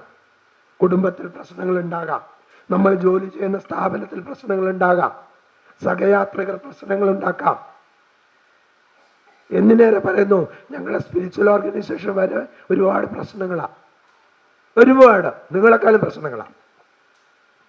നല്ലത് ചെയ്യുന്നവരെ അംഗീകരിക്കാൻ അവിടെയും പ്രയാസം. അതുകൊണ്ട് നമുക്ക് എന്തെങ്കിലും അങ്ങനെയുള്ള കാര്യങ്ങളുള്ളപ്പോൾ നമ്മൾ എന്ത് ചെയ്യും? വിട്ടുകളയാം. അത് എന്നെ അല്ല, അത് എന്നെ ബാധിക്കുന്നതല്ല, അല്ലേ? എന്നെ അല്ല, അത് എന്നെ അല്ല എന്നുള്ള ചിന്ത ഉണ്ടാകുക. ഞങ്ങൾക്ക് എന്നും ഞങ്ങളുടെ കുടുംബത്തിന് ഈ സിനിമ മെമ്മോറിയൽ എന്ന് പറഞ്ഞ ആ കുടുംബത്തിൻ്റെ ഒരു പ്രത്യേകത കൂടെ ഉണ്ട്. അത് വെറുതെ പറയുന്നതല്ല കേട്ടോ. ഞങ്ങളുടെയൊക്കെ വീട്ടിലൊരു മരണമൊക്കെ വന്നു കഴിഞ്ഞാൽ മരണത്തിന്റെ ചടങ്ങ് ചെയ്യാൻ വരുന്ന ആളിന് ഭയങ്കര പ്രയാസമാണ്. ഈ 16 അടിയന്തരമൊക്കെ അല്ലേ, എണ്ണ തൊട്ട് കൊടുക്കുന്ന സമ്പ്രദായമില്ലേ, അതൊക്കെ ചെയ്യാൻ വരുന്ന ആളിന് ഭയങ്കര പ്രയാസമാണ്. കാരണം എണ്ണ കൊടുത്താലും തീരത്തില്ല, അത്ര ആളുണ്ട്. എന്തെങ്കിലും ഒരു കാര്യം ഉണ്ടായി കഴിഞ്ഞാൽ ഈ ആളുകളെല്ലാം 16 ദിവസവും ആ വീട്ടിലുണ്ടാവും. ഞങ്ങൾ 5 അമ്മ പെറ്റ ആ മക്കളും മരുമക്കളും ചെറുമക്കളും കൊച്ചുമക്കളും ഒക്കെ ആയിട്ട് എല്ലാവരും അവിടെ തന്നെ ഉണ്ടാവും. ഒരു ആവശ്യം വന്നാൽ, കുടുംബത്തിന് ഒരാളിന് ഒരു ആശുപത്രി കേസ് വന്നാൽ അവിടെ ഇരിക്കാൻ തർക്കമാണ്. ഞാനിരിക്കാം. അങ്ങനെ ഒരു വലിയ സൗഭാഗ്യം ഞങ്ങളുടെ കുടുംബത്തിന് ഈശ്വരൻ തന്നു. സാമ്പത്തികമായിട്ടുള്ള സൗഭാഗ്യമല്ല, മറിച്ച് ഈ സ്നേഹമെന്ന് പറയുന്ന ആ സൗഭാഗ്യം അത് ഞങ്ങളുടെ കുടുംബത്തിനുണ്ടാവും. ആ കെട്ടുറപ്പ് ഞങ്ങൾക്കുണ്ടാവും. ആ കെട്ടുറപ്പിന്റെ നെടുന്തൂണാണ് ഞങ്ങളുടെ സെക്രട്ടറിയാണ് സിന്ധു. അപ്പൊ എന്നും ഈ സ്ഥാപനത്തിന്, ഞാൻ നേരത്തെ പറഞ്ഞു, കേരള കൗമുദിയിൽ നിന്നാണ് സിന്ധു ഇവിടേക്ക് വരുന്നത്. കേരള കൗമുദിയിൽ നിന്ന് സിന്ധു ഇവിടേക്ക് വരുമ്പോൾ ഞാൻ അവളോട് പറഞ്ഞൊരു വാക്ക്, സാറിൻ്റെ ബാലചന്ദ്രൻ സാറിനെ എനിക്ക് മുമ്പേ അറിയാം. ബാലചന്ദ്രൻ സാറിൻ്റെ സ്ഥാപനത്തിലാണ്. അവിടെ ചെന്ന് മോശമായിട്ടുള്ളൊരു കാര്യം ചെയ്ത് ഉണ്ടാക്കരുത്. എൻ്റെ അറിവ് ശരിയാണെങ്കിൽ ഈ 10-11 വർഷത്തിനിടയിൽ മോശമായിട്ടുള്ള ഒരു കാര്യവും ഉണ്ടായിട്ടില്ല എന്നായിരുന്നു എൻ്റെ വിശ്വാസം. എനിക്കറിയില്ല, ബാക്കിയുള്ള ഓഫീസിനകത്തുള്ള കാര്യങ്ങൾ എനിക്കറിയത്തില്ല. പക്ഷെ ഞങ്ങളെ വീട്ടിനകത്ത്, ഞങ്ങളുടെ ആ കുടുംബത്തിനകത്ത് ഞങ്ങൾക്ക് എപ്പോഴും സ്നേഹവും അല്ലെങ്കിൽ ആശ്വാസവും, എന്തെങ്കിലുമൊക്കെ ബുദ്ധിമുട്ടുണ്ടായാൽ, എനിക്ക് ഇടയ്ക്ക് വെച്ചിട്ട് ഒരു ആക്സിഡൻ്റ് ഉണ്ടായി. കയ്യിൽ നടന്നു പോകുമ്പോഴേ ഒരു ബൈക്ക് വന്നിടിച്ച് ഞാൻ 3-4 മാസം കിടപ്പായി പോയി. അപ്പോഴൊക്കെ എനിക്കൊരു താങ്ങും തണലും. എല്ലാ കുടുംബരും മാത്രമല്ല, ഞാൻ വിവാഹം എന്നല്ല. ഒരുപാട് പേര് ചോദിച്ചിട്ടുണ്ടോ, എന്തെങ്കിലുമൊക്കെ ഒരു ആവശ്യം വന്നു കഴിഞ്ഞാൽ, ഒരു കാര്യം വന്നാൽ, എവിടെയെങ്കിലും കിടന്നു പോയാൽ എൻ്റെ കൂട്ടുകാരൊക്കെ ചോദിക്കുന്ന ചോദ്യങ്ങളാണ്. ഈ ബന്ധുക്കളൊക്കെ വളരെ കുറച്ച് സമയം ഉണ്ടാവുള്ളൂ, വേറെ ആരും കാണത്തില്ല. നിനക്ക് എന്നും കൂട്ടാൻ നിൽക്കുന്നത് ആരായിരിക്കും? നിന്റെ ഭാര്യ ആയിരിക്കും. ഞാൻ പറഞ്ഞത്, ഞാൻ പറഞ്ഞൊരു വാക്ക്, എൻ്റെ കൂട്ടുകാരോട് പറഞ്ഞിട്ടുള്ള ഒരു വാക്ക്, കാരണം നല്ല അടിത്തറയുള്ള ഒരു കുടുംബത്തിനകത്താണ് ഞാൻ ജനിച്ചത്. ഞാനത് മനസ്സിലാക്കിയത് ഈ 3 മാസം ഞാൻ കിടപ്പിലായ ആ സമയത്ത് എൻ്റെ ചേട്ടൻ്റെയും ചേച്ചിയുടെയും മക്കളുടെ പരിചരണം, ചേട്ടൻ്റെ മക്കളുടെ മരുമക്കൾ, അവർ ലീവ് എടുത്തുനിന്ന് ജോലിക്ക് പോയിട്ടുള്ള കുട്ടികൾ 1 മാസം ലീവ് എടുത്ത് നിന്ന് എന്ത് ചെയ്തിട്ടുണ്ട്, എൻ്റെ കാര്യം എന്ത് ചെയ്തിട്ടുണ്ട്, നോക്കിയിട്ടുണ്ട്. എനിക്ക് ഉറപ്പുണ്ട് എവിടെയെങ്കിലും ഒന്ന് വീണുപോയാൽ എന്നെ കൈ പിടിച്ച് ഉയർത്താനായിട്ട് സിന്ധുവിനെ പോലുള്ള, അല്ലെങ്കിൽ ബിന്ദുവിനെ പോലുള്ള, ലക്ഷ്മിയെ പോലുള്ള, അപ്പുവിനെ പോലുള്ള, വിഷ്ണുവിനെ പോലുള്ള, സുഭാഷിനെ പോലുള്ള ഒരുപാട് പേരുടെ പേരുകൾ മറന്നു പോകുന്നു.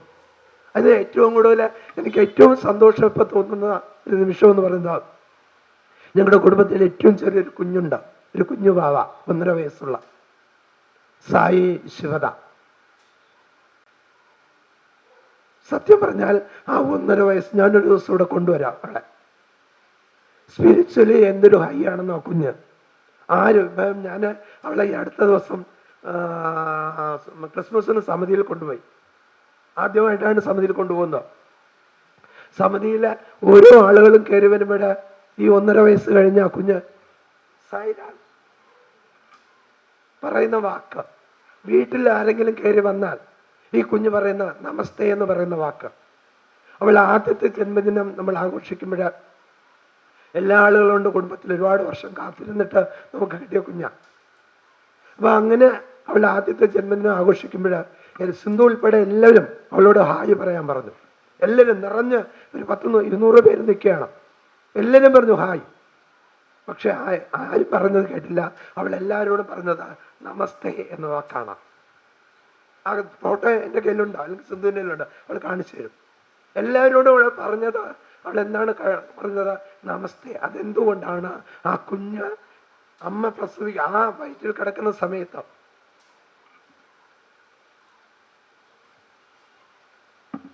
ഒരു സ്ത്രീ പ്രഗ്നന്റ് ആകുന്ന സമയത്ത്, പണ്ട് കാലത്ത് അമ്മയ്ക്കൊക്കെ അറിയാം, പ്രഗ്നന്റ് ആകുന്ന സമയത്ത് രാമായണവും മഹാഭാരതവും ഇതൊക്കെ പറഞ്ഞു കേൾപ്പിക്കുമായിരുന്നു, അല്ലേ? അങ്ങനെയല്ലേ? ആ അമ്മ പറയിരിക്കും, കണ്ണടി വെച്ചിരിക്കുന്ന അമ്മ ഇത് പറഞ്ഞു കേൾപ്പിക്കും. പ്രഗ്നന്റ് ആകുന്ന ആ സ്ത്രീ ആ കുഞ്ഞ് കേൾക്കുന്ന ഇതാണ്. ഇന്നോ ഈ സാധനം എന്താണ്ടേ, ഏത് സാധനം, പ്രതിസന്ധി ആകുമ്പോഴേ സ്ത്രീ ജന്മം, പുണ്യജന്മം, അല്ലെങ്കിൽ കുടുംബ വിളക്ക്. ഈ കുടുംബ വിളക്ക് കണ്ട് നിങ്ങളുടെ വിളക്കെല്ലാം ഇല്ലാതാകുള്ളൂ. നിങ്ങളുടെ എല്ലാ വീട്ടിൻ്റെ വിളക്കില്ലാതാകും. ഒരു മോറൽ വാല്യൂ ഒരു സീരിയലിൽ നിന്നൊന്നും നിങ്ങൾക്ക് ലഭിക്കാനില്ല. നിങ്ങളുടെ ജീവിതത്തിൽ പ്രാവർത്തികമാക്കാവുന്ന ഒരു മോറൽ വാല്യൂ ഇവിടെ ഇരിക്കുന്ന ഏതെങ്കിലും സഹോദരിക്ക് ഒരു സീരിയലിൽ നിന്നും കിട്ടിയിട്ടുണ്ടെങ്കിൽ ഒന്ന് പറഞ്ഞു തരാമോ? ഇല്ല, ഇല്ലേ ഇല്ല. എന്ന് കേരളത്തില് ഈ സീരിയൽ എന്ന് പറയുന്ന സാധനം വന്നോ അന്നാണ് കേരളം എന്ത് ചെയ്യാൻ തുടങ്ങിയത്, നശിക്കാൻ തുടങ്ങിയത്.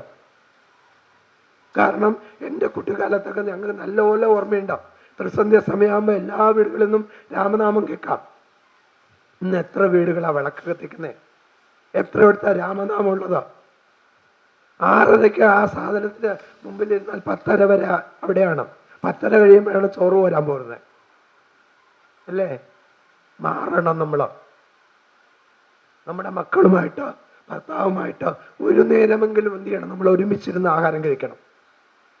ഞങ്ങളുടെ വീട്ടിൽ ഇപ്പോഴും എൻ്റെ അമ്മ മരിക്കുന്ന സമയത്ത്, അമ്മ മരിച്ചിട്ട് 11 വർഷമാണോ, അമ്മ മരണത്തിന് മുഖാമുഖം കാണുന്ന സമയത്ത് എൻ്റെ ഏറ്റവും ഇളയ ചേച്ചിയുടെ ഭർത്താവിനെ വിളിച്ച് പറഞ്ഞൊരു കാര്യമാണ്, അവനെ നല്ലപോലെ നോക്കണം, എന്നെ നല്ലപോലെ നോക്കണം. ഇന്നും ഞാൻ 11 മണിക്കാണ് വീട്ടിലെത്തുന്നതെങ്കിലും 10:30 എത്തുന്നതെങ്കിലും അദ്ദേഹത്തിൻ്റെ റേഷൻ കടയാണ്. 8 മണിക്ക് 8:30 ആകുമ്പോൾ റേഷൻ കട അടച്ചിട്ട് വീട്ടിലെത്തും. ഞാൻ 11 മണിക്കാണ് എത്തുന്നതെങ്കിലും 11 മണിക്ക് ഞാൻ ചെന്നതിന് ശേഷം മാത്രമേ ആഹാരം കഴിക്കാറുള്ളൂ. ഞങ്ങളുടെ വീട്ടിൽ ഒരുമിച്ചിരുന്ന് രാത്രി മാത്രം, പകല് നടക്കത്തില്ല. അപ്പം നമ്മളെല്ലാവരും ഒരു നേരമെങ്കിലും ഇരുന്ന് അവിടെ ഇരുന്നാണ് ലോകത്തിലെ നുണകളല്ല നമ്മൾ പറയുന്നത്, അല്ലേ? ചില പ്രശ്നങ്ങൾ, അപ്പുറത്ത് ഇന്ന ആൾ വന്നു, അല്ലെങ്കിൽ അപ്പുറത്തെ ഇന്ന കാര്യങ്ങൾ നടന്നു, അതൊരു കുറച്ച് നല്ല കാര്യങ്ങളൊക്കെ പറയും നമുക്ക് അവിടെ ആ സമയം. അപ്പോൾ ആ കുടുംബം നമ്മൾ പറയുന്നത് കൂടുമ്പോൾ ഇമ്പമുള്ളതാകട്ടെ, കൂടുമ്പോൾ ഭൂകമ്പമുള്ളതാകരുത്.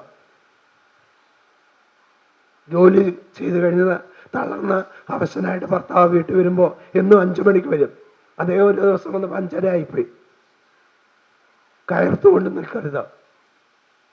സ്നേഹത്തോടെ ചായയൊക്കെ ഇട്ട് കൊടുത്തിട്ട് നിന്ന് താമസിച്ചേ. സാധാരണ 5 മണിക്ക് വരുന്നതല്ലേ, എന്താ പറ്റിയത്? ഇതങ്ങനെയല്ല. വന്നു കയറുമ്പോഴേ തുടങ്ങും. അപ്പോൾ മുഖം കാണുമ്പോഴേ അദ്ദേഹത്തിന് മനസ്സിലാകും. അപ്പൊ ആ സ്നേഹം നമ്മുടെ കുടുംബത്തിൽ നിന്നുണ്ടാകണം, നമ്മുടെ വീട്ടിലുണ്ടാകണം. വീടാണ് ഏറ്റവും വലിയ ദേവാലയം. നമ്മുടെ അച്ഛനും അമ്മയാണ് ഏറ്റവും വലിയ കൺകണ്ട ദൈവം. നമ്മുടെ അച്ഛനെയും അമ്മയും നോക്കാതെ, ജന്മം നൽകിയ അമ്മയെയും അച്ഛനെയും നോക്കാതെ ഏത് അമ്പലത്തിലോ ഏത് പള്ളിയിലോ ഏത് മോസ്കിലോ പോയിട്ട് ഒരു കാര്യവുമില്ല. അവിടെ ചെന്ന് കാണിക്കേട്ടിട്ട് ഒരു കാര്യമില്ല. ജന്മം നൽകിയ അമ്മയെയും അച്ഛനെയും ആരായി കാണുക? ഈശ്വരനായി കാണുക. നമ്മൾ ജനിക്കുന്നതിന് മുമ്പേ നമ്മളെ സ്നേഹിച്ച 2 വ്യക്തികളെന്ന് പറയുന്നത് നമ്മുടെ അമ്മയും അച്ഛനുമാണ്, അല്ലേ? അത് കഴിഞ്ഞിട്ടല്ലേ നിങ്ങൾക്ക് സ്നേഹിതരെ കിട്ടിയുള്ളൂ? അത് കഴിഞ്ഞല്ലേ ഭർത്താവ് ഉണ്ടായുള്ളൂ? ആണോ അല്ലയോ? അപ്പൊ നമ്മൾ ആദ്യമായി സ്നേഹിച്ചത്, ജനിക്കുന്നതിന് മുമ്പ് നമ്മളെ സ്നേഹിച്ചത് നമ്മുടെ അമ്മയും അച്ഛനുമാണ്. പിന്നെ സ്ത്രീയെ കുറിച്ച് ഞാൻ പറയാൻ മറന്നുപോയി. എൻ്റെ അടുത്ത നല്ലൊരു സഹോദരിയാണ്. കാരണം ശ്യാമ ഇപ്പം നമ്മളോടൊപ്പം ഇല്ല. അത് ഞങ്ങൾക്ക് എന്നും തീരാവേദനയാണ്. കാരണം ആ എൻ്റെ വീട്ടിൽ നിന്ന് ആഹാരം കഴിച്ചതിനേക്കാളും ഒരുപാട് ആഹാരം ആ വീട്ടിൽ ചെന്ന് അവിടെ നിന്നാണ് കഴിക്കുന്നതായിരുന്നു. ഞങ്ങൾ ചെന്ന് സ്വാതന്ത്ര്യത്തോടു കൂടി ആ വീട്ടിൽ ചെന്ന് ആഹാരം ഉണ്ടാക്കി കഴിക്കും. എത്രയോ രാത്രികളിൽ ആ വീട്ടിൽ കിടന്ന് ഉറങ്ങിയിട്ടുണ്ട് ഞങ്ങൾ. ഇന്നും ഞങ്ങൾക്ക് നീറുന്ന ഒരു വേദനയാണ് ശ്യാമ. ഒരു നിമിഷമെങ്കിലും, ഒരു ദിവസത്തിൽ ഒരു നിമിഷമെങ്കിലും അവനെ ഓർക്കാത്ത ദിവസങ്ങളില്ല. ഒരു നല്ലൊരു കൂട്ടുകെട്ടുണ്ടായിരുന്നു കുടപ്പനക്കുന്നിൽ. ആ കൂട്ടുകെട്ടിലെ ഏറ്റവും സ്നേഹത്തോടു കൂടി, എനിക്കറിയാം, അവന് മരിക്കുന്നതിന് ഒരു തൊട്ടടുത്തുള്ള ഒരു ഓണത്തിന് എൻ്റെ വീട്ടിൽ വന്നിട്ട് അവസാനമായിട്ട് സംസാരിച്ചൊരു വാക്ക് എന്ന് പറയുന്നത് നീ ഭാഗ്യവാനാ. അപ്പൊ ഞാൻ ചോദിച്ചു, അതെന്താ ഞാൻ ഭാഗ്യവാൻ എന്ന് പറയുന്നത്? ഞാൻ പറഞ്ഞു, നീ ഭാഗ്യവാനല്ലേ? അമ്മയുണ്ട്, അച്ഛനുണ്ട്, ഭാര്യയുണ്ട്, മോനുണ്ട്, സഹോദരനുണ്ട്, സഹോദരിയുണ്ട്. അതല്ല, നിനക്ക് അമ്മയോടൊപ്പം കഴിയാൻ കഴിയുന്നുണ്ടല്ലോ. കാരണം അന്ന് സെനഗലിലാണ് അമ്മയെ കൊണ്ടുപോകാനായിട്ട്. സെനഗലിൽ അമ്മയെ കൊണ്ടുപോകാൻ ഒരുപാട് ആഗ്രഹിച്ചിരുന്നു അവന്. പക്ഷെ അവന് സാധിച്ചില്ല. പക്ഷെ ഇന്നും ഏത് കാര്യം ചെയ്യുമ്പോഴും ഏത് കാര്യത്തിലാകുന്നതിനും ഒരു മാസത്തിലെ ഒരു ദിവസമെങ്കിലും അമ്മയെ കാണാനായിട്ട് ശ്രമിക്കാറുണ്ട് ഞാൻ. എൻ്റെ ഏറ്റവും നല്ലൊരു എനിക്ക് സിന്ധുവിനെ പോലെയും ബിന്ദുവിനെ പോലെയും ലക്ഷ്മിയെ പോലെയും എൻ്റെ നല്ല സഹോദരി കൂടിയാണ് ആര്? സ്മിത. അപ്പോൾ അങ്ങനെയുള്ള ഒരു കുടുംബത്തിനകത്താണ് ആ ഒരു കുടുംബം. ഇവിടെ വന്നപ്പോൾ നിങ്ങളെല്ലാവരും കണ്ടപ്പോഴാണ്, ഇവിടെ ഇരിക്കുന്ന എല്ലാവരെയും കണ്ടപ്പോഴേ നിങ്ങളെല്ലാം എൻ്റെ സഹോദരിമാർ തന്നെയാണ്. അപ്പൊ ആ സാഹോദര്യം ഇനി ഒരു അവസരത്തിൽ വരുമ്പോൾ കൂടുതൽ കാര്യങ്ങൾ നമുക്ക് അന്ന് ഭഗവാൻ സൗണ്ട് തന്ന് അനുഗ്രഹിക്കുകയാണെങ്കിൽ കൂടുതൽ കാര്യങ്ങൾ നമുക്ക് സംസാരിക്കാം. വളരെ സന്തോഷം എൻ്റെ ശേഷാറയെ കുറിച്ച് സംസാരിക്കാനായിട്ട് ഇങ്ങനെ ഒരു അവസരം എനിക്ക് ലഭിച്ചതില്ല, അല്ലെ? അതാണ് ഏറ്റവും വലിയ ഭാഗ്യമെന്ന് പറയുന്നത്. അമ്മയും അച്ഛനും അറിയപ്പെടുന്ന മക്കളാൽ അറിയപ്പെടാനാണ് ഏറ്റവും ആഗ്രഹം, അല്ലേ? നമ്മുടെ മക്കളാൽ നമ്മൾ എന്ത് ചെയ്യണം? അറിയപ്പെടാം. എനിക്ക് മക്കളില്ലെങ്കിലും എനിക്ക് മക്കൾക്ക് തുല്യരാണ് ഇവരെല്ലാവരും. അപ്പൊ എന്നോട് വന്ന് കാര്യങ്ങൾ ചോദിക്കാറുണ്ട്. എൻ്റെ വീട്ടിലെ പിള്ളേരെ ഏത് കാര്യം ചെയ്യുന്നതിന് മുമ്പ് മാമ അങ്ങനെ ചെയ്യട്ടെ, അല്ലെങ്കിൽ കൊച്ചതെ എങ്ങനെ ചെയ്യട്ടെ, അച്ഛനോടല്ല ചോദിക്കുന്നത്. അവരോട് അച്ഛനോട് ചോദിക്കാറില്ല, അമ്മയോടും ചോദിക്കാറില്ല. എല്ലാ കാര്യങ്ങളും ഒന്നും ഇങ്ങനെ നമ്മളോട് ചോദിക്കാറുണ്ട്. എന്തുകൊണ്ടാണ്? ആ സ്നേഹം നമ്മൾ കൊടുക്കുന്നതുകൊണ്ട്, ആ സ്നേഹം, ആ പരിലാളന നമ്മൾ കൊടുക്കുന്നതുകൊണ്ട്. അപ്പൊ ഈ ഭാരത് സേവക് സമാജം എന്ന് പറയും. ആന്റിയുടെ മുഖം ഇവിടെ എൻ്റെ മുഖത്തോട്ട് ഇങ്ങനെ നോക്കിക്കൊണ്ടിരിക്കണം. ആന്റിയെ കുറിച്ചുകൂടെ ഒരു വാക്ക് പറയാതെ പോകുന്നത് തെറ്റാ. ഒരുപാട് കാര്യങ്ങൾ അവിടെ നിന്ന് നമുക്ക് ലഭിച്ചിട്ടുണ്ട്. മക്കളെ ഞങ്ങൾക്ക് നല്ല പരിചയം. അപ്പം ഇങ്ങനെ പറയുന്ന ഇത് എൻ്റെ കൂടെ ഒരു കുടുംബമാണ്. ആ കുടുംബത്തിനകത്ത് വന്ന് എൻ്റെ ശേഷാരയെ കുറിച്ചും നിങ്ങളോടും ഇത്രയും നേരം കുറച്ച് വാക്കുകൾ പറയാനായിട്ട് എനിക്ക് എൻ്റെ ഈശ്വരൻ ഭഗവാൻ, അതോ ഒരു വാക്കും കൂടെ പറഞ്ഞാൽ ഞാൻ മതിയാക്കാം. കാരണം ഒരിക്കല് കുറെ ചെറുപ്പക്കാര് ശ്രീരാമകൃഷ്ണ പരമഹംസരുടെ അടുക്കൽ ചോദിച്ചു, ഈശ്വരനുണ്ടോ? അങ്ങ് ഈശ്വരനെ കണ്ടിട്ടുണ്ടോ? വല്ലാത്തൊരു ചോദ്യം അല്ലേ? ഈശ്വരനുണ്ടോ? ഈശ്വരനെ കണ്ടിട്ടുണ്ടോ? ശ്രീരാമകൃഷ്ണ പരമഹംസര് ഒരു സേവകനോട് പറഞ്ഞു ഒരു ഗ്ലാസ് പാല് കൊണ്ടുവരാൻ. സേവകൻ ഒരു ഗ്ലാസ് പാല് കൊണ്ടുവന്നു. ഗുരുദേവൻ ആ പാലിലേക്ക് നോക്കിയിരുന്നു. അരമണിക്കൂറായി, 1 മണിക്കൂറായി, 1.5 മണിക്കൂറായി, 2 മണിക്കൂറായി. ചെറുപ്പക്കാരൻ ക്ഷമ കെട്ടു. അവർക്ക് ദേഷ്യമായി. അവർ ചോദിച്ചു, ഞങ്ങൾ ചോദിച്ചതിന് ഉത്തരം തരിക. ശ്രീരാമകൃഷ്ണ പരമഹംസർ പറഞ്ഞ മറുപടിയാണ്, ഞാൻ ആ ഉത്തരമാണ് പറയുന്നത്. ഇതിനകത്ത്, ഈ പാലിനകത്ത് വെണ്ണയുണ്ട്. ഉണ്ടോ? ഉണ്ടോ ഇല്ലയോ? ഉണ്ട്. ആ വെണ്ണ ഉണ്ടെങ്കിൽ, പാലിനകത്ത് വെണ്ണയുണ്ടെങ്കിൽ, അതുപോലെയാണ് ഈ പ്രപഞ്ചം മുഴുവൻ ആര് നിറഞ്ഞു നിൽക്കുന്നത്? ഈശ്വരൻ നിലനിൽക്കുന്നത്. അത് രാമനാകാം, അല്ലെങ്കിൽ യേശു ആകാം, അള്ളാഹു ആകാം, ശ്രീബുദ്ധനാകാം, ഞാനാക്കാം, ആരും ആകട്ടെ, ദൈവം ഏതും ആകട്ടെ. ഏത് നാമത്തിൽ വിളിച്ചാലും, ഏത് നാമത്തിൽ വിളിച്ചാലും, അള്ളാന്ന് വിളിച്ചാലും, യേശുദേവനെന്ന് വിളിച്ചാലും, രാമ എന്ന് വിളിച്ചാലും, കൃഷ്ണ എന്ന് വിളിച്ചാലും എല്ലാം ഈശ്വരനാണ്. ആ ഈശ്വരന്റെ കൃപാകടാക്ഷം ഈ 2025 ഏറ്റവും സുഖസമൃദ്ധമായിട്ട്, സമ്പൽ സമൃദ്ധമായിട്ട് ഭാരത് സേവ സമാജത്തിലെ എല്ലാ സഹോദരി സഹോദരന്മാർക്കും പൂർണ്ണ ആരോഗ്യത്തോടുകൂടി, നല്ല മനസ്സോടുകൂടി, നല്ല ചിന്തയോടുകൂടി, നല്ല വാക്കോടുകൂടി, നല്ല പ്രവൃത്തിയോടുകൂടി നയിക്കാനായിട്ട് സർവേശ്വരനോട് പ്രാർത്ഥിക്കുന്നു. നന്ദി, നമസ്കാരം. സാറ് ചോദിച്ചത് 11 വർഷങ്ങൾക്ക് മുമ്പ് കേരള കൗമുദിയിൽ നിന്ന് ഭാരത് സേവ സമാജത്തിലേക്ക് വന്നപ്പോൾ സിന്ധുവും, അന്നത്തെ സിന്ധുവും ഇന്നത്തെ സിന്ധുവും തമ്മിലുള്ള വ്യത്യാസം എന്താണ്? ഞാൻ പറഞ്ഞില്ലേ, അന്നത്തെ സിന്ധു ഇങ്ങനെ ആയിരുന്നില്ല, ഇത്തിരി തൻ്റെ ഇടം കൂടുതലായിരുന്നു. കാരണം അത് മാധ്യമ മേഖലയാണ്. മാധ്യമ മേഖലയാകുമ്പോൾ കുറച്ചും കൂടെയൊക്കെ കുറെ പ്രശ്നങ്ങൾ ഇവിടെ ഉണ്ട്. ഈ ഭാരത് സേവ സമാജത്തിലേക്ക് വന്നതിന് ശേഷമുള്ള സിന്ധു എന്ന് പറഞ്ഞു കഴിഞ്ഞാൽ ഞങ്ങൾക്ക് അഭിമാനമാണ്. വെറുതെ പറയുന്നതല്ല, ബാലചന്ദ്ര സാറിനെ ഇവിടെ ഇരുത്തിക്കൊണ്ട് പറയുന്നതല്ല. ഞങ്ങൾക്ക് വളരെ അഭിമാനമുണ്ട്.